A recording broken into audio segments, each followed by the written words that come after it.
जय हिंद दोस्तों, स्वागत है आप सभी का। दोस्तों बीपीएससी की इस घटना चक्र की सीरीज में आप सभी का स्वागत है। दोस्तों इस बीपीएससी की सीरीज में ये 2023 का लेटेस्ट है, जिसको दोस्तों आज हम कवर कर रहे हैं।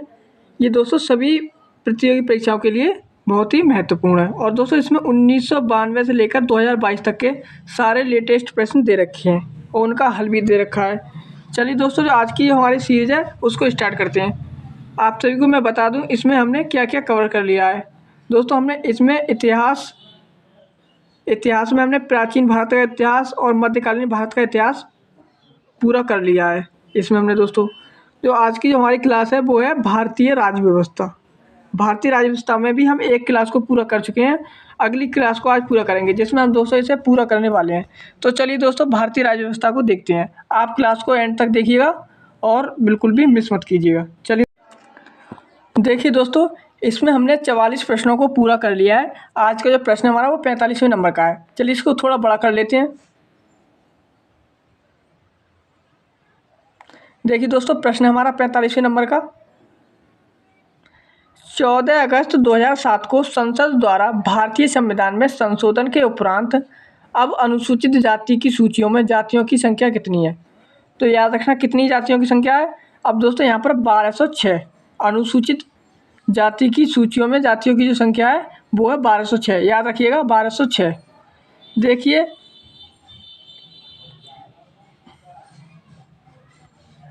अगला प्रश्न है 46वां। निम्न में से कौन संयुक्त राष्ट्र की सुरक्षा परिषद का स्थायी सदस्य नहीं है? कौन दोस्तों संयुक्त राष्ट्र की सुरक्षा परिषद है, उसमें दोस्तों 5 स्थायी सदस्य हैं और 15 अस्थायी सदस्य हैं। तो दोस्तों इसमें जर्मनी शामिल नहीं है। कौन शामिल नहीं है? जर्मनी। कौन कौन शामिल है दोस्तों इसमें? अमेरिका, ब्रिटेन, रूस, फ्रांस और चीन, ये 5 देश शामिल हैं। तथा इसमें 10 देश दोस्तों अस्थायी शामिल होते हैं। कैसे? अस्थायी। देखिए दोस्तों अगला प्रश्न, प्रश्न नंबर 47। एमनेस्टी इंटरनेशनल एक संगठन है जो जुड़ा हुआ है। एमनेस्टी इंटरनेशनल एक संगठन है, ये किससे जुड़ा हुआ है? तो ये मानव अधिकारों के संरक्षण से। याद रखेंगे, मानव अधिकारों के संरक्षण से। देखिए अगला प्रश्न, प्रश्न नंबर 48। चीन की समाचार एजेंसी का क्या नाम है? चीन की समाचार एजेंसी का तो क्या नाम है? याद रखेंगे, news China news agency. News China news agency, ये इसका नाम है। देखिए अगला प्रश्न 49वां। किस देश की सरकारी रिपोर्ट को येलो बुक कहा जाता है? दोस्तों याद रखेंगे, येलो बुक ये एक सरकारी रिपोर्ट है। तो ये किस देश की है? येलो बुक रिपोर्ट ये दोस्तों फ्रांस की है। कहाँ की है? फ्रांस की। याद रखेंगे इनके बारे में। अगला प्रश्न है दोस्तों हमारा 50वें नंबर का। भारत के प्रथम विधि विश्वविद्यालय की स्थापना अगस्त 1987 में कहाँ पर हुई थी? तो अगस्त 1987 में इसकी स्थापना कहाँ पर हुई थी? तो बेंगलुरु में हुई थी। कहाँ पर? बेंगलुरु में। और ये दोस्तों प्रथम विधि विश्वविद्यालय है। प्रथम विधि विश्वविद्यालय भारत का 1987 में स्थापना होती है बेंगलुरु में। याद रखिएगा। प्रश्न नंबर अगला है 51वां। सीमा सुरक्षा बल की स्थापना कब हुई थी? दोस्तों सीमा सुरक्षा बल, बॉर्डर सिक्योरिटी फोर्स, तो इसकी स्थापना कब हुई थी? तो 1965 में। ऑप्शन ए राइट है, 1965। देखिए सीमा सुरक्षा बल बीएसएफ का गठन 1 दिसंबर 1965 में किया गया, जो भारत तथा पड़ोसी देशों की सीमाओं पर तैनात किए जाते हैं।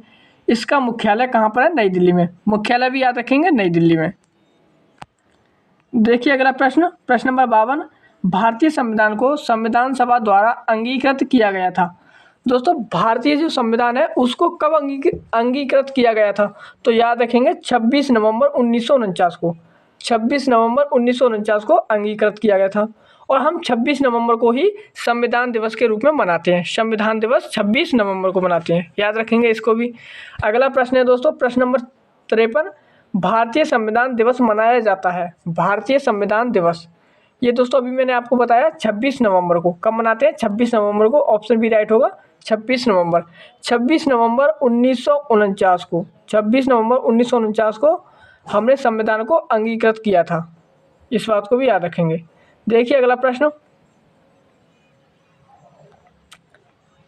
प्रश्न नंबर 54, भारतीय संविधान को अपनाया गया था। तो भारतीय संविधान को अपनाया गया था संविधान सभा द्वारा। किसके द्वारा? संविधान सभा के द्वारा। इसी ने बनाया था, इसके द्वारा अपनाया गया था। 26 नवंबर 1949 को भारतीय संविधान सभा द्वारा अपनाया गया था। याद रखेंगे। देखिए अगला प्रश्न,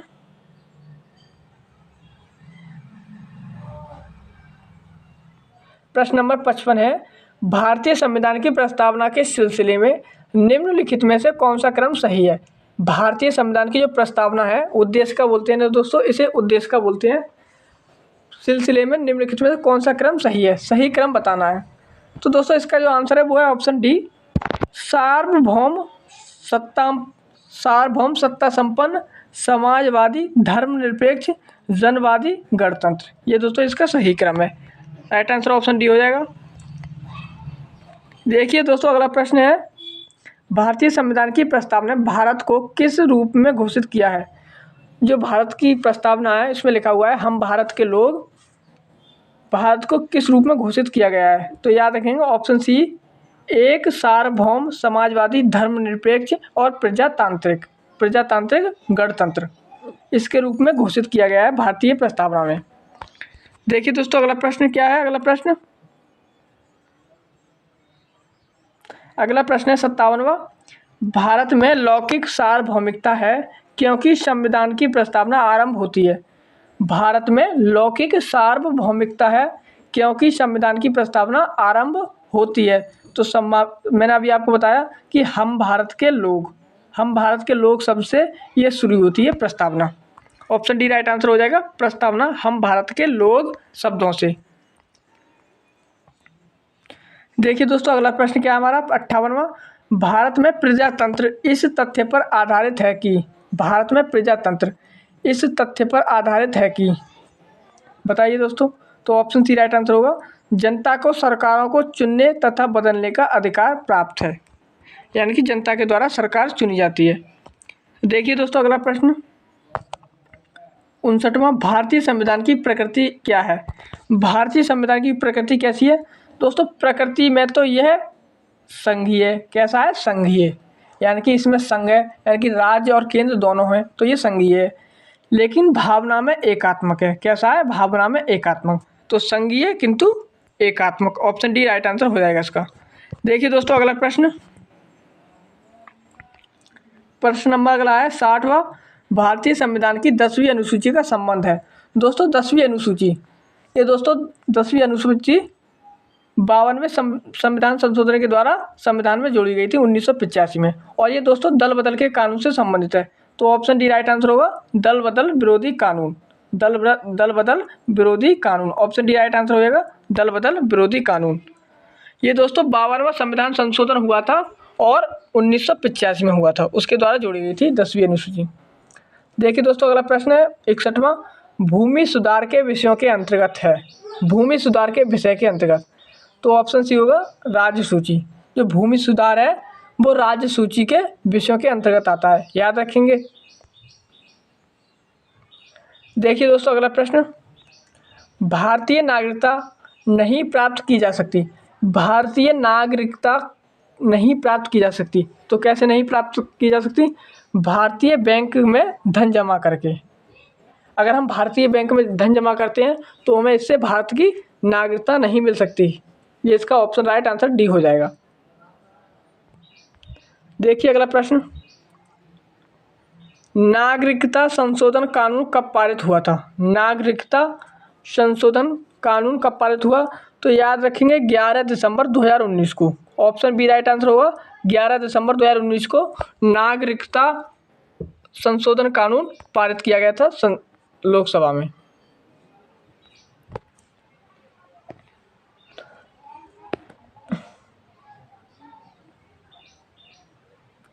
देखिए दोस्तों 64वां प्रश्न, विधि का नियम या कानून का अधिराज्य का मतलब क्या है? विधि का नियम या कानून का अधिराज्य का मतलब क्या है? तो याद रखिएगा इसका मतलब है ऑप्शन ए, सभी के लिए एक कानून और सभी के लिए एक न्याय तंत्र। ये इसका मतलब है विधि का नियम, यानी कि सभी के लिए एक ही कानून होगा और एक ही नियम होगा, सभी के लिए बराबर। देखिए दोस्तों अगला प्रश्न है, निम्नलिखित में से किसको संविधान द्वारा मौलिक अधिकारों को लागू करने की शक्ति दी गई है। तो संविधान द्वारा मौलिक अधिकारों को लागू करने की शक्ति दी गई है। तो किसे दी गई है? सर्वोच्च न्यायालय एवं उच्च न्यायालय को। सर्वोच्च न्यायालय एवं उच्च न्यायालय को मौलिक अधिकारों को लागू करने की शक्ति। ये दोस्तों मौलिक अधिकार को लागू करेंगे सर्वोच्च न्यायालय और उच्च न्यायालय। ऑप्शन डी राइट आंसर हो जाएगा। देखिए दोस्तों अगला प्रश्न,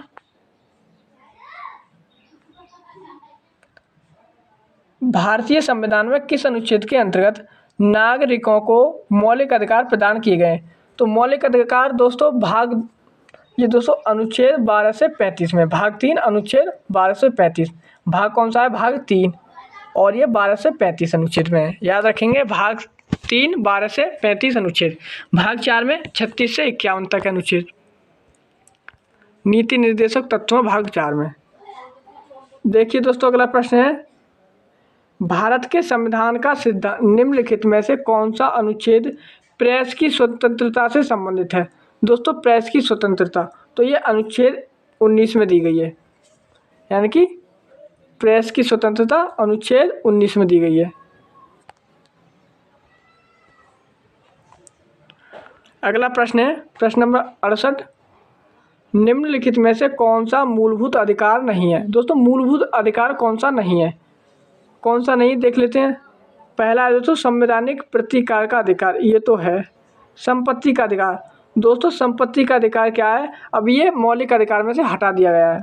संपत्ति का अधिकार मौलिक अधिकार में से हटा दिया गया है, तो ऑप्शन बी राइट आंसर यहाँ पर हो जाएगा।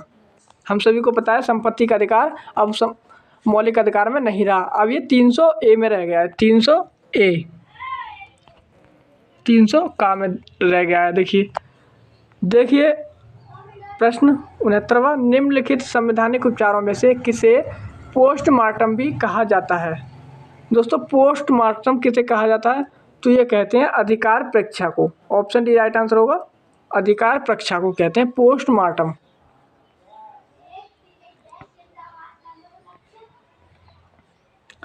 अगला प्रश्न 17वां, एक कल्याणकारी राज्य का आदर्श वर्णित है?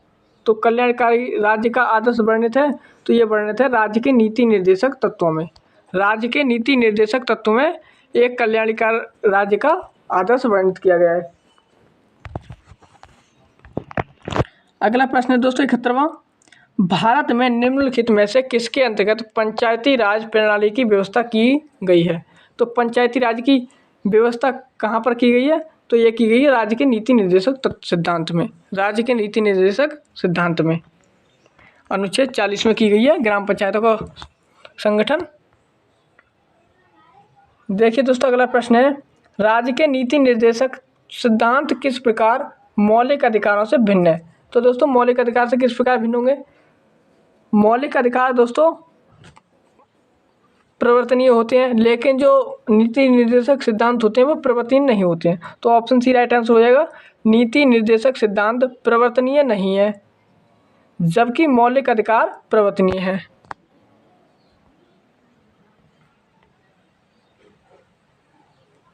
अगला प्रश्न 73वां, मौलिक कर्तव्यों को निर्धारित किया गया है? तो मौलिक कर्तव्यों को निर्धारित किया गया है तो किसके द्वारा? 42वें संविधान संशोधन द्वारा। मौलिक कर्तव्य दोस्तों भाग 4 का में जोड़े गए हैं, 51 का अनुच्छेद 51 का में, और ये दोस्तों 42वें संविधान संशोधन के द्वारा रूस से आए थे। कब आए थे? रूस से आए थे। याद रखेंगे 42वें संविधान संशोधन। अगला प्रश्न है 42वें संविधान संशोधन के 10 आचार आदेशों को किस नाम से जाना जाता है? तो किस नाम से जाना जाता है? वो जाने जाते हैं मौलिक कर्तव्य। मौलिक कर्तव्य के नाम से जाने जाते हैं, और ये दोस्तों 42वें संविधान संशोधन के द्वारा रूस से लाए गए थे, और भाग 4 में है, भाग 4 का में, और अनुच्छेद 51 का में। देखिए दोस्तों अगला प्रश्न है, निम्नलिखित में से भारत में मौलिक कर्तव्य कौन सा है? निम्नलिखित में से भारत में मौलिक कर्तव्य कौन सा है? तो कौन सा है? हमारी मिलीजुली संस्कृति की समृद्ध विरासत को संरक्षित करना। ऑप्शन बी राइट आंसर यहाँ पर हो जाएगा। अगला प्रश्न है दोस्तों प्रश्न नंबर 76वां, राष्ट्रपति। तो राष्ट्रपति क्या है? हम सब जानते हैं कि भारत में संसदीय प्रणाली है। संसदीय प्रणाली में संसद में 3 आते हैं, लोकसभा, राज्यसभा और राष्ट्रपति। तो राष्ट्रपति संसद का हिस्सा होता है। क्या होता है? राष्ट्रपति संसद का हिस्सा होता है। संसद में दोस्तों राज्यसभा होगी, लोकसभा होगा और होगी राष्ट्रपति होंगे। ऑप्शन बी राइट आंसर हो जाएगा क्षेत्र का। देखिए दोस्तों अगला प्रश्न 77वां, भारत में राष्ट्रपति का चुनाव किया जाता है। तो भारत में राष्ट्रपति का चुनाव दोस्तों अनुपातिक मत प्रणाली से भी होता है इसका। तो ये प्रश्न इसमें क्या दे रखा है? विवादित दे रखा है। तो अभी इसकी व्याख्या पढ़ लेते हैं, उसके बाद देखते हैं। और एकल हस्तांतरणीय मत प्रणाली द्वारा भी होता है। तो ये प्रश्न विवादित है, इसका आंसर नहीं दिया गया। वैसे तो इसका आंसर ऑप्शन बी और सी दोनों होना चाहिए। देखिए अनुच्छेद 55(3) के अनुसार राष्ट्रपति का निर्वाचन अनुपातिक प्रतिनिधित्व पद्धति के अनुसार एकल संक्रमणीय हस्तांतरण मत प्रणाली द्वारा होता है, अतः विकल्प बी और सी दोनों सही है, यानी कि ये दोनों सही हो जाएंगे इसमें। देखिए दोस्तों अगला प्रश्न है 78वां, अगर भारत के राष्ट्रपति के चुनाव में कोई विवाद है। दोस्तों भारत के राष्ट्रपति का चुनाव हो रहा है, अगर उसमें कोई विवाद है तो उस विवाद को सौंपा जा सकता है। तो उस विवाद को भारत के सर्वोच्च न्यायालय में सौंपा जाएगा, यानी कि सुप्रीम कोर्ट में सौंपा जाएगा। ऑप्शन सी राइट हो जाएगा, सुप्रीम कोर्ट, भारत के सर्वोच्च न्यायालय को। अगला प्रश्न है 79, भारत के राष्ट्रपति को उसके पद से हटाया जा सकता है। तो भारत के राष्ट्रपति को उसके पद से संसद के द्वारा हटाया जा सकता है। किसके द्वारा? संसद के द्वारा। संसद में दोस्तों लोकसभा है और राज्यसभा है।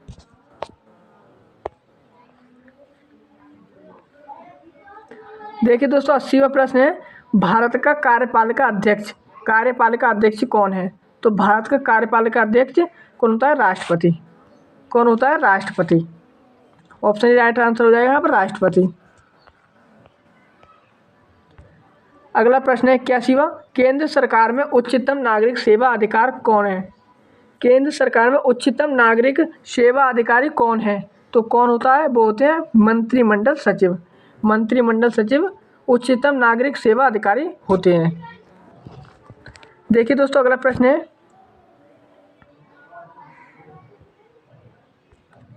भारतीय संविधान में केंद्रीय सरकार की अधिशासी शक्तियों को किसमें निहित किया गया है? तो भारतीय संविधान में केंद्रीय सरकार की अधिशासी शक्तियों को किसमें निहित किया गया है? तो याद रखिएगा, भारत के राष्ट्रपति में। भारत के राष्ट्रपति में इन शक्तियों को निहित किया गया है। अगला प्रश्न है 83वां, राष्ट्रपति राष्ट्रीय आपातकाल की घोषणा कर सकता है। तो राष्ट्रपति राष्ट्रीय आपातकाल की घोषणा ऊपर वर्णित सभी कारणों के आधार पर, जैसे कि हथियारबंद विद्रोह के आधार पर, बाह्य आक्रमण के आधार पर भी और युद्धों के आधार पर, यानी कि इन सबों के आधार पर कर सकता है। तो ऑप्शन डी राइट आंसर हो जाएगा इसमें। देखिए दोस्तों अगला प्रश्न है, प्रायः किसकी सलाह पर राज्य में राष्ट्रपति शासन लागू किया जा सकता है? तो किसकी सलाह पर? तो याद रखेंगे, राज्यपाल की सलाह पर, गवर्नर की सलाह पर राष्ट्रपति राज्य में राष्ट्रपति शासन लगा सकते हैं, अगर गवर्नर कहे तब। तो आंसर क्या हो जाएगा इसमें, देख लेते हैं। गवर्नर कहाँ पर दे रखा है? तो गवर्नर दे रखा है हमारा कहाँ पर? ये दे रखा है गवर्नर दे रखा है ऑप्शन सी में। तो ऑप्शन सी राइट आंसर हो जाएगा यहाँ पर। 356 के अनुसार अनुच्छेद कौन सा है इसका? अनुच्छेद है 356।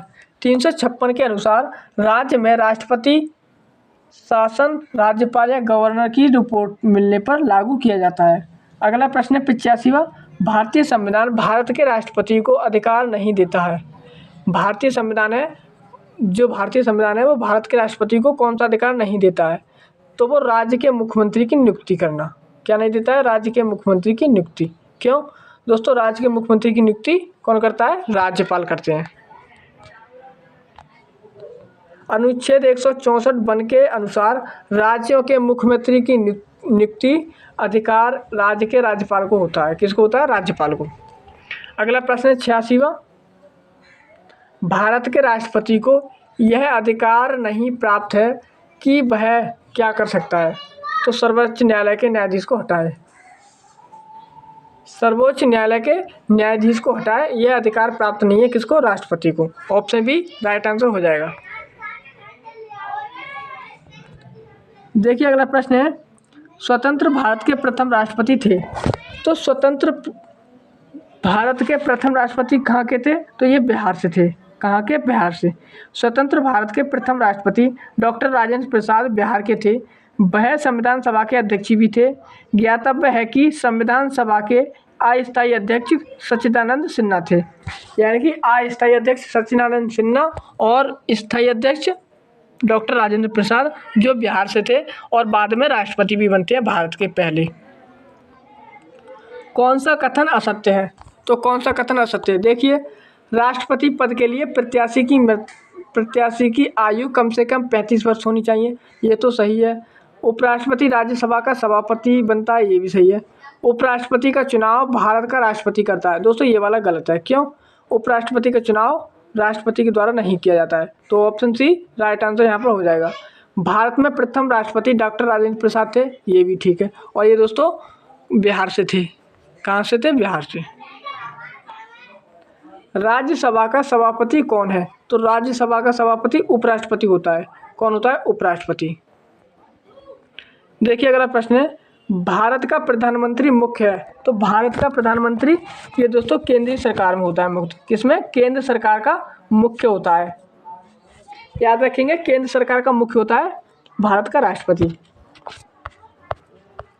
अगला प्रश्न है दोस्तों 91वां, संघीय मंत्रिपरिषद के मंत्री उत्तरदायी होते हैं। तो संघीय मंत्रिपरिषद के मंत्री किसके प्रति उत्तरदायी होते हैं? तो केवल लोकसभा के प्रति। ऑप्शन डी राइट आंसर होगा, केवल लोकसभा के प्रति। अगला प्रश्न है, मंत्रिपरिषद उत्तरदायी होती है। तो मंत्रिपरिषद किसके प्रति उत्तरदायी होती है?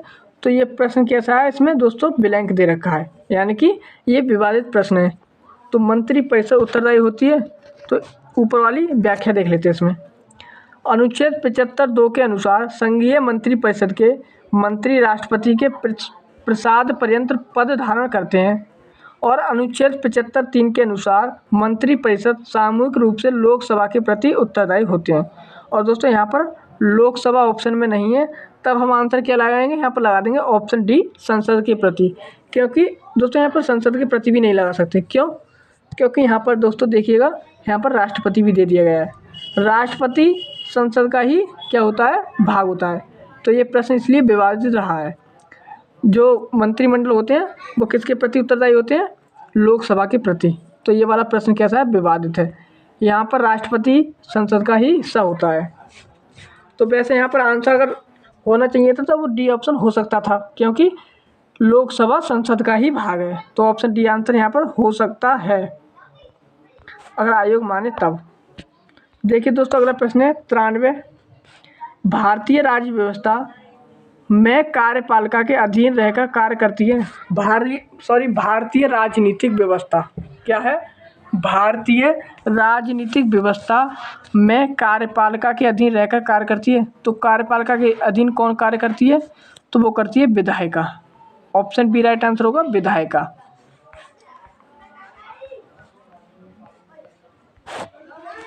देखिए 94वां प्रश्न है, सरकार की संसदीय व्यवस्था के विषय में निम्नलिखित में से कौन सा व्यक्त सही है? तो कौन सा सही है?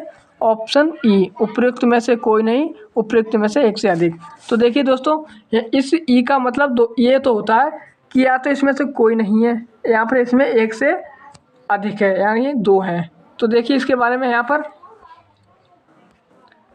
शासन प्रणाली की सामान्यताएं 2 पद्धतियाँ होती हैं, संसदीय और अध्यक्षीय।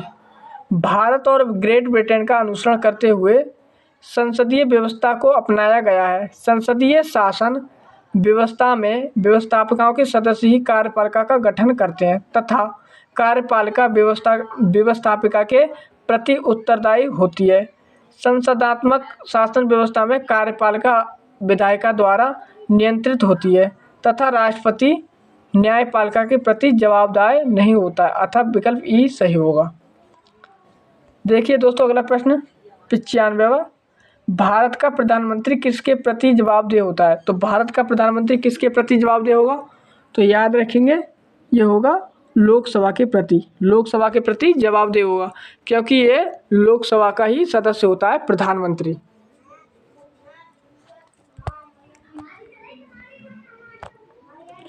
अगला प्रश्न है 96, संविधान में मंत्रिमंडल शब्द का एक ही बार प्रयोग हुआ है और वह है? तो मंत्रिमंडल शब्द का प्रयोग एक ही बार हुआ है और ये मंत्रिमंडल कौन से अनुच्छेद में है? तो ये 352 में है। अनुच्छेद 352 में मंत्रिमंडल शब्द का प्रयोग किया गया है। ऑप्शन ए राइट आंसर हो जाएगा। देखिए दोस्तों अगला प्रश्न, भारत सरकार को कानूनी विषयों पर कौन परामर्श देता है? तो भारत सरकार को कौन परामर्श देता है? तो वो देते हैं अटॉर्नी जनरल, महाअधिवक्ता। कौन देते हैं? महाअधिवक्ता, अटॉर्नी जनरल, सॉरी महान्यायवादी। कौन देते हैं? महान्यायवादी। दोस्तों अगला प्रश्न है, भारत का महान्यायवादी किसके द्वारा नियुक्त किया जाता है? तो किसके द्वारा नियुक्त किया जाता है? ये भारत के राष्ट्रपति के द्वारा नियुक्त किए जाते हैं। ऑप्शन बी राइट आंसर होगा, भारत के राष्ट्रपति। अगला प्रश्न है, कानूनी विषयों पर राज्य सरकार को कौन परामर्श देता है? तो कानूनी विषयों पर राज्य सरकार को कौन परामर्श देता है? तो वो कौन देते हैं? वो देते हैं एडवोकेट जनरल। कौन देते हैं? एडवोकेट जनरल, महाअधिवक्ता। कौन देते हैं? महाअधिवक्ता।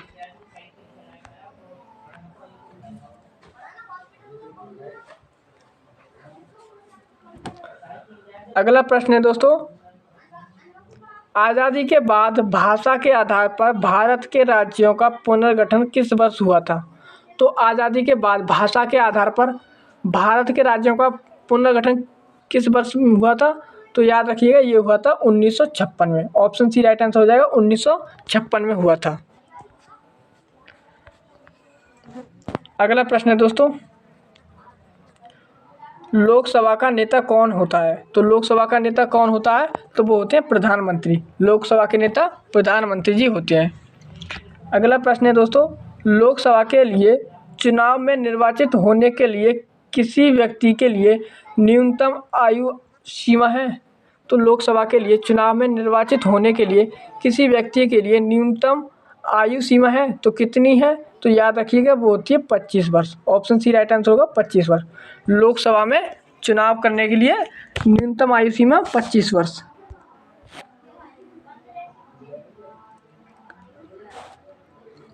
वहीं अगर आपसे पूछ लिया जाए राज्यसभा में, तब वहाँ पर होती है 30 वर्ष।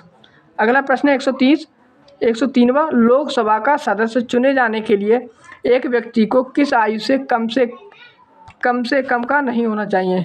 तो दोस्तों लोकसभा में अभी आपको बताया 25 वर्ष होना चाहिए। कितना होना चाहिए? 25 वर्ष। और राज्यसभा में संसद सदस्य बनने हेतु न्यूनतम उम्र क्या है? तो दोस्तों संसद का सदस्य बनने के लिए तो वो होती है 25 वर्ष। 25 वर्ष की आयु में आप लोकसभा का चुनाव लड़ सकते हैं। तो ऑप्शन सी राइट आंसर हो जाएगा। देखिए दोस्तों अगला प्रश्न है, लोकसभा चुनाव का कोई प्रत्याशी अपनी जमानत खो देता है यदि उसे प्राप्त ना हो सके। जैसे दोस्तों कोई लोकसभा का चुनाव लड़ रहा है, कोई प्रत्याशी है और वो अपनी जमानत, जिसने जो पैसे जमा किए हैं, जमानत जमा किया है, वो उसे कब प्राप्त खो देगा? उसे कब खो देगा? उसे प्राप्त नहीं होगा अगर वो 1/6 बहुमत नहीं लाता है, 1/6 वोट नहीं लाता है, यानी कि 6 में से 1 वोट नहीं लाता है तब। तो देखिए दोस्तों इसमें कहाँ पर दे रखा है? यहाँ पर दोस्तों कहीं पर 1/6 नहीं दिया गया है। तो आंसर क्या हो जाएगा? उपयुक्त में से कोई नहीं। जन प्रतिनिधित्व अधिनियम 1951 की धारा 158 के तहत चुनाव में यदि कोई प्रत्याशी वैध मतों का 1/6 भाग प्राप्त नहीं कर पाता है, तब वह उस उम्मीदवार की जमानत राशि जब्त हो जाती है, अर्थात वह अपनी जमानत खो बैठता है।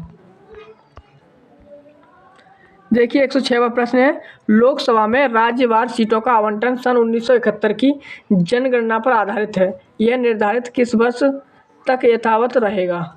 तो किस वर्ष तक रहेगा? ये रहेगा 2026 तक। ऑप्शन बी राइट आंसर हो जाएगा, 2026 तक।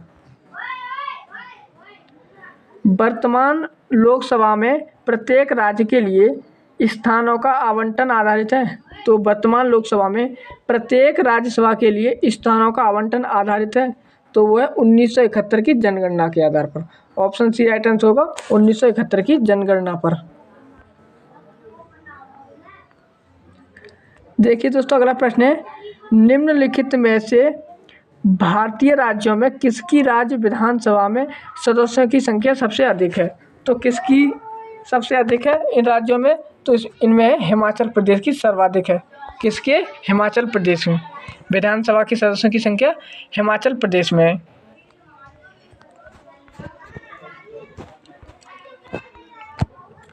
देखिए, लोकसभा में आंग्ल भारतीय समुदाय के सदस्य मनोनीत करने की शक्ति किसके पास है?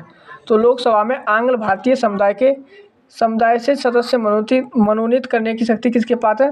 तो आप सभी को पता है, भारत के राष्ट्रपति के पास। भारत का राष्ट्रपति 12 सदस्यों को मनोनीत करता है लोकसभा में। यहाँ पर आंग्ल भारतीय समुदाय की बात हो रही है। तो आंग्ल भारतीय समुदाय की 2 करता है। कितनी सीट करता है? 2 सीट करता है, याद रखेंगे, 2 सीट।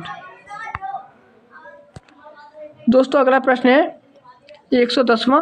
भारतीय संविधान के किस अनुच्छेद के अंतर्गत लोकसभा में अनुसूचित जातियों के आरक्षण का प्रावधान किया गया है? तो अनुसूचित जातियों के आरक्षण का प्रावधान किया गया है, तो ये किया गया है 330 में, अनुच्छेद 330 में, आर्टिकल 330 में किया गया है। देखिए दोस्तों, अगला प्रश्न है लोकसभा का कार्यकाल पूरा होने के पहले भंग किया जा सकता है?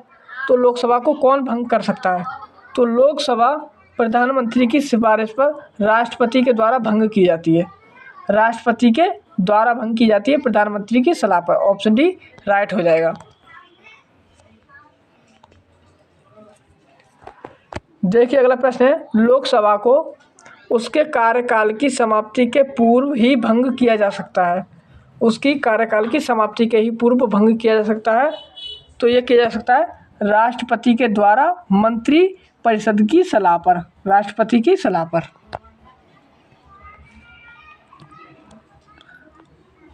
अगला प्रश्न है लोकसभा के कम से कम कितने सत्र बुलाए जाते हैं? तो लोकसभा के कम से कम कितने सत्र बुलाए जाते हैं? तो याद रखिएगा, लोकसभा के कम से कम कितने सदस्य? 2 बार सत्र बुलाए जाते हैं। कितने बार? 2 बार।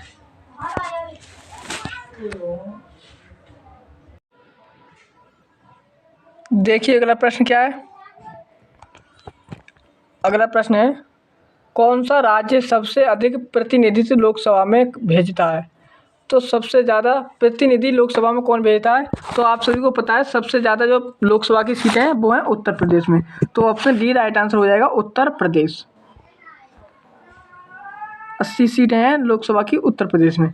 देखिए, अगला प्रश्न है जहाँ तक लोकसभा में प्रतिनिधित्व का प्रश्न है, कौन से राज्य दूसरे तथा तीसरे दर्जे पर हैं? यानी कि उत्तर प्रदेश के बाद लोकसभा की सीटें किसकी हैं? तो उत्तर प्रदेश के बाद है बिहार में, फिर उसके बाद है महाराष्ट्र में। तो ऑप्शन ए राइट होगा, बिहार, फिर उसके बाद महाराष्ट्र। बिहार में 54 सीटें हैं, महाराष्ट्र में 48 सीटें हैं। देखिए दोस्तों, अगला प्रश्न है लोकसभा का पहला आम चुनाव कब हुआ था? तो लोकसभा का पहला आम चुनाव ये कब हुआ था? तो याद रखिएगा, ये हुआ था 1952 में। कब हुआ था? 1952 में। याद रखिएगा, 1952 में।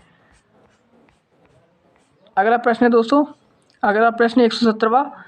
राज्यसभा में राज्यों को प्रतिनिधित्व निम्नलिखित में से किस आधार पर किया जाता है? तो राज्यसभा में राज्यों का प्रतिनिधित्व किसके आधार पर किया जाता है? तो यह किया जाता है उनकी जनसंख्या के अनुपात के स्थान पर, जनसंख्या के अनुपात के स्थान पर किया जाता है। देखिए दोस्तों, अगला प्रश्न है राज्यसभा के सदस्य चुने जाते हैं। तो राज्यसभा के सदस्य चुने जाते हैं, तो ये चुने जाते हैं 6 वर्ष के लिए। क्या वर्ष के लिए? 6 वर्ष के लिए। राज्यसभा के सदस्यों का कार्यकाल कितना होता है? 6 वर्ष होता है। देखिए, अगला प्रश्न, राज्यसभा को स्थायी सदन कहते हैं क्योंकि? राज्यसभा को स्थायी सदन कहते हैं क्योंकि? तो ये कहते हैं दोस्तों, इसे विघटित नहीं किया जा सकता। राज्यसभा को कभी भी विघटित नहीं किया जा सकता, इसे भंग नहीं किया जा सकता, इसलिए यह एक स्थायी सदन है। जैसे कि लोकसभा भंग हो सकती है, लेकिन राज्यसभा नहीं। राज्यसभा को भंग करने का अधिकार किसे प्राप्त है? तो राज्यसभा भंग नहीं की जा सकती। तो ऑप्शन डी राइट आंसर हो जाएगा, उपयुक्त में से कोई नहीं। राज्यसभा को भंग नहीं किया जा सकता, याद रखिएगा। अगला प्रश्न है, राष्ट्रपति द्वारा राज्यसभा में कितने व्यक्ति मनोनीत किए जाते हैं? तो राष्ट्रपति द्वारा राज्यसभा में कितने व्यक्ति मनोनीत किए जाते हैं? तो याद रखिएगा, ये किए जाते हैं 12 सदस्य। 12 सदस्य मनोनीत किए जाते हैं लोकसभा में, और राज्यसभा में 12 सदस्य, राज्यसभा में 12 सदस्य मनोनीत किए जाते हैं और लोकसभा में 2 सदस्य मनोनीत किए जाते थे आंग्ल भारतीय, लेकिन अब वो नहीं किए जा सकते हैं। अगला प्रश्न है, राज्यसभा के चेयरमैन हैं? तो राज्यसभा के चेयरमैन ये होते हैं भारत के उपराष्ट्रपति, यानी कि राज्यसभा का सभापति भारत के उपराष्ट्रपति होते हैं। ऑप्शन ए राइट आंसर हो जाएगा। देखिए अगला प्रश्न, लोकसभा के स्पीकर का निर्वाचन होता है? तो लोकसभा के स्पीकर का निर्वाचन लोकसभा के सभी सदस्यों द्वारा, लोकसभा के सभी सदस्यों द्वारा। ऑप्शन सी राइट आंसर हो जाएगा। देखिए लोकसभा के वर्तमान उपाध्यक्ष हैं, तो लोकसभा के वर्तमान उपाध्यक्ष कौन हैं? तो दोस्तों यहाँ पर 1999 के आधार पर ये प्रश्न दे रखा है, इसमें से कोई नहीं, अभी वर्तमान में भी कोई नहीं है और अभी इसमें भी कोई नहीं है। तो इसमें इस प्रश्न के लिए आप उपाध्यक्ष को देख लीजिएगा, वर्तमान में कौन है लोकसभा के उपाध्यक्ष। अगला प्रश्न है, संसद के 2 सत्रों के बीच अधिकाधिक अंतराल होना चाहिए, यानी कि संसद के 2 सत्रों के बीच का जो अंतराल है वो होना चाहिए। तो कितना होना चाहिए? वो होने चाहिए कम से कम 6 महीने। 6 महीने का अंतराल होता है। अगला प्रश्न है, राजनीतिक शब्दावली में शून्यकाल का अर्थ है? तो राजनीतिक शब्दावली में शून्यकाल का अर्थ क्या है? दोस्तों इसमें दे रखा है ब्लैंक, ब्लैंक दे रखा है, देख लेते हैं इसमें, यानी कि ये प्रश्न विवादित है। हम देखते हैं शून्यकाल का अर्थ क्या है।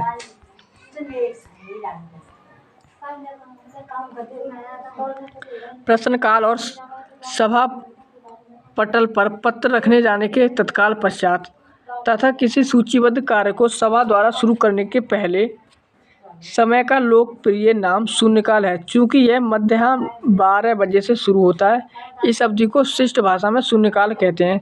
लोकसभा में कथित शून्यकाल में मामले उठाने के लिए सदस्य प्रतिदिन पूर्व 10 बजे से पूर्व जिस महत्वपूर्ण विषय को सभा में उठाना चाहते हैं उसके बारे में स्पष्टता बोलते हुए अध्यक्ष को सूचना देते हैं। सभा में ऐसे मामले को उठाने या न उठाने की अनुमति देना अध्यक्ष पर निर्भर करता है। संसदीय प्रक्रिया में शून्यकाल शब्द को औपचारिक मान्यता प्राप्त नहीं है, अतः दिए गए प्रश्न में कोई विकल्प सही नहीं है।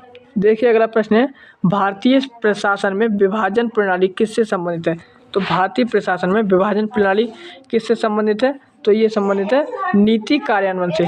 किससे संबंधित है? नीति कार्यान्वयन से। देखिए अगला प्रश्न है, निम्नलिखित में से कौन सी संसदीय समिति कार्यपालिका को नियम विनिमय बनाने के लिए प्रत्यायोजित शक्ति से संबंधित है? तो ये किससे संबंधित है? ऑप्शन डी प्रत्यायोजित विधान पर समिति। ऑप्शन डी यहाँ पर ऑप्शन बी राइट आंसर होगा। कौन सा ऑप्शन? बी अधीनस्थ विधान पर समिति। ऑप्शन बी राइट होगा। देखिए अगला प्रश्न है, आम आदमी पार्टी। आम आदमी पार्टी ये दोस्तों किस किस क्षेत्र में है? तो आम आदमी पार्टी कैसी है? राज्य पार्टी और क्षेत्रीय पार्टी या राष्ट्रीय पार्टी है। तो इसमें ऑप्शन ए राइट आंसर दे रखा है, ऑप्शन ए। देखिए और इसके बारे में, निर्वाचन आयोग निर्वाचन के प्रायोजन हेतु राजनीतिक दलों को पंजीकृत करता है और उनकी चुनाव निष्पक्षता के आधार पर उन्हें राष्ट्रीय या राजकीय स्तर दलों में रूप में मान्यता प्रदान करता है। अन्य दलों को केवल पंजीकृत गैर मान्यता प्राप्त दल घोषित किया जाता है। राज्य स्तरीय दलों की मान्यता के लिए निम्नलिखित अर्हता पूर्ण करना पड़ता है, जो इस प्रकार है। दोस्तों ये इसकी अर्हताएं दे रखी हैं। दोस्तों हम इस क्लास को यहीं तक रखते हैं। अगली क्लास में हम अपनी क्लास को यहाँ से शुरू करेंगे, यानी कि 130वें प्रश्न से शुरू करेंगे। तो चलिए दोस्तों इस क्लास को हम यहीं तक ख़त्म करते हैं। अगली क्लास को हम 130वें प्रश्न से शुरू करेंगे। आप क्लास को अच्छे से देखिएगा और चैनल को सब्सक्राइब कर लीजिएगा। चलिए दोस्तों यहीं तक रखते हैं, मिलेंगे अगली क्लास में। तब तक के लिए जय हिंद, जय भारत।